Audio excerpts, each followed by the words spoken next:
Mas Melman bercerita pakai voice note aja ya, berarti ya, dari awal sampai akhir. Oh iya Mas. Oh iya siap. Tapi ya. saya minta tolong semuanya diceritakan secara sejujur-jujurnya Mas ya. Jangan ada yang disetting, jangan ada yang digimik-gimikin. Apa yang dialami semuanya diceritakan aja Mas. Jangan dikurangi, jangan ditambahin gitu Mas.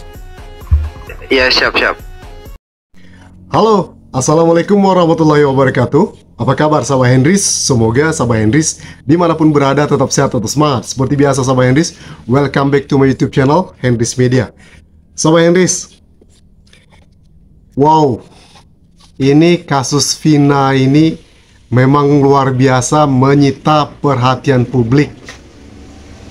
Bahkan kasus ini makin liar kesana kemari ya. Apalagi barusan saya scroll TikTok, FYP di TikTok saya, ini muncul rekaman suara saksi kunci kasus Vina Cirebon. Apakah benar ini adalah saksi kunci kasus Vina Cirebon? Atau ini settingan? Di upload kembali, itu bersumber dari salah satu channel YouTube yang berjudul Saksi Kunci Kasus Vina Cirebon. Bikin merinding. Tonton sampai selesai. Ya. Oke.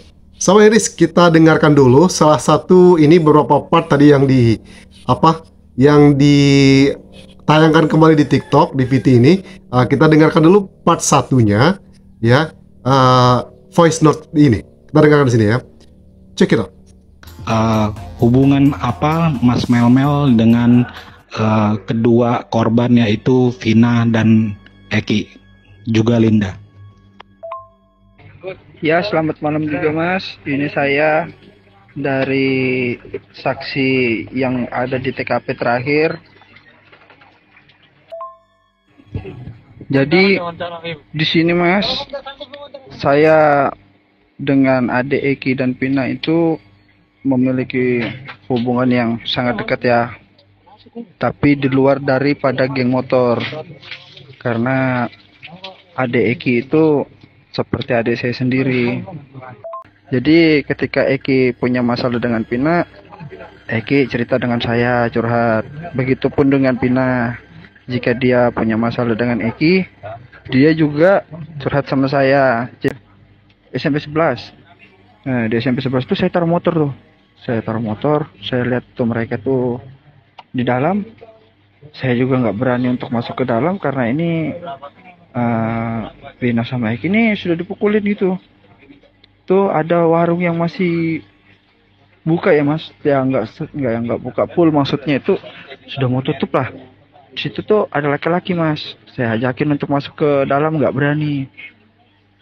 Nah dia nggak berani masuk ke dalam, akhirnya saya lah memberanikan diri ngendap, akhirnya mereka itu ya Mas. Jadi pas setelah saya sudah ngendap, saya ngelihat itu penyiksaan di 11 orang itu Mas, semuanya tuh ya itu. Oke, tentu ini akan panjang ya voice note ini ya. Keterangan saksi, katanya saksi kasus Vina Cirebon, saksi kunci ya kan. Nah, tadi ada juga netizen yang mempertanyakan keterangan saksi ini. Nah, kita lihat ya. Jadi dia sudah menerangkan ya kan, kalau kenal banget sama Eki dan Vina gitu ya. Tapi di luar bukan Cirebon gitu ya. Tapi bukan anggota geng motor. Dan di situ dia melihat dan memperhatikan saat kejadian tersebut, termasuk saat Vina diperkaos gitu ya. Oke, sekarang kalau kalian melihat ada teman kalian diperlakukan seperti itu, apakah kalian hanya nonton? Jangankan teman sendiri guys, sedangkan orang lain, misalnya ada orang kecelakaan atau apa gitu, pasti walaupun mohon maaf kita bukan orang baik gitu ya, kita bukan siapa-siapa, tapi naluri menolong atau jiwa menolong kita itu tinggi. Bener nggak sahabat Hendris? Coba perhatikan, banyak orang yang rela mati demi menolong orang lain, ya kan? Banyak kan guys ya. Tapi Masa ini temannya sendiri, ya kan? Dia nggak mau nolong, ya kan? Bahkan itu katanya kan hampir berjam-jam gitu loh, ya. Sama seperti netizen ini, kenapa nggak panggil warga atau panggil pihak kepolisian terdekat, ya nggak? Kenapa kok hanya menyaksikan? Kenapa gitu ya? Nah ini kan jadi pertanyaan nih. Keterangan saksi kunci lewat voice note ini, ya. Dan keterangan-keterangan lain yang membangunkan, ya. Ini ceritanya ya seperti di film gitu ya. Semua orang hafal cerita ini karena banyak saya temukan di media sosial orang yang ngaku kenal dan tahu peristiwa ini, ya. Tapi ujung-ujungnya nanti yang jadi pertanyaan besar, kenapa orang yang dikabarkan saksi kunci ini, apa namanya, mel-mel atau apa gitu ya, kenapa baru mencuat sekarang, baru muncul sekarang ini? Kenapa? Apakah kalian percaya dengan saksi kunci ini? Atau jangan-jangan ini lagi-lagi ingin menutupi pelaku utamanya? Apakah ada settingan? Atau ada kolaborasi, konspirasi, ya? Tiba-tiba orang ini muncul berbicara lewat voice note di salah satu channel YouTube. Tentu kalau orang ini adalah saksi kunci, kalau channel YouTube ini mengetahui ini adalah saksi kunci, kenapa sih nggak diserahkan ke pihak kepolisian? Nah tadi saya juga men-screenshot keterangannya kenapa, alasannya kenapa ada keterangan yang dari channel YouTube ini gitu ya. Gimana menurut kalian sama Hendis? Tentu kalau ini adalah orang yang jadi saksi kunci, pihak kepolisian pasti akan menguber orang ini. Pasti dapat ya kan, walaupun hanya voice note gitu ya. Ya, bener nggak sama Hendis? Ya, pasti bisa dilacak. Apakah ini sengaja dibuat, diungkapkan naik ke permukaan untuk membuat masyarakat makin puyeng dengan kasus ini, atau bagaimana nih? Kalau menurut kalian gimana sahabat Iris? Silakan komentar di bawah ya. Apakah kalian setuju dengan keterangan saksi kunci ini? Ini saksi kunci seolah-olah menceritakan alur cerita yang udah ada, yang udah viral, termasuk filmnya gitu ya. Lalu ditambahkan dengan bumbu sedikit lah ya. Ya. Ngaku temannya Eki sudah kayak jadi saudara adik saya Eki itu, katanya begitu. Ngakunya begitu. Nggak mungkin kalau orang yang udah kenal dekat, apalagi sudah dianggap saudara, ngelihat temannya digitukan.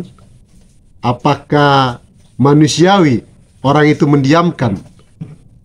Pasti tidak akan manusiawi banget orang itu, ya kan? Mendiamkan, sedangkan mohon maaf ya, hewan, binatang sekalipun kalau melihat temannya itu dipukul orang lain atau dilakukan tidak kerasan ke orang lain, pasti dia akan nolong. Benar nggak sama Iris? Apalagi kita manusia, ya. Manusia itu punya hati, ya. Enak banget dia menceritakan alur cerita ini, ya, dengan kejadian yang sekarang, bagaimana perasaan keluarganya gitu ya. Kenapa kok nggak, ayo buka-bukaan di persidangan, kemudian yuk datang ke kepolisian? Bisa jadi takut. Kalaupun ketakutan, takut, jangan bicara dong. Kalau begitu ya nggak, diem aja, ya kan? Jangan berbicara di media sosial, ya. Kalau memang takut ya kan. Tapi kalau dia berani, dia berbicara itu sudah berani. Yuk tunjukkan, ungkapkan ke publik supaya kasus ini terang benderang. Kalau benar-benar saksi kunci, setuju nggak sama Hendris? Ya kan? Yuk, saksi kunci ini kita kawal nih guys ya. Saksi kunci ini harus tunjukkan orangnya. Lalu kalau tidak berani tunjukkan orangnya, ayo selesaikan di pihak kepolisian. Atau takut juga ya, kalau takut nggak usah bicara, seharusnya. Benar nggak Sobat Hendris? Tapi kalau ini benar sebagai saksi kunci, yuk bongkar kasus ini secara terang benderang. Berani, insya Allah Indonesia, rakyat Indonesia akan kawal kasus ini. Benar nggak Sobat Hendris? Oke? Sekali lagi di video ini Sobat Hendris, semoga kasus ini bisa selesai dengan terang benderang. Kita akan menemukan pelakunya, karena di media sosial itu banyak banget.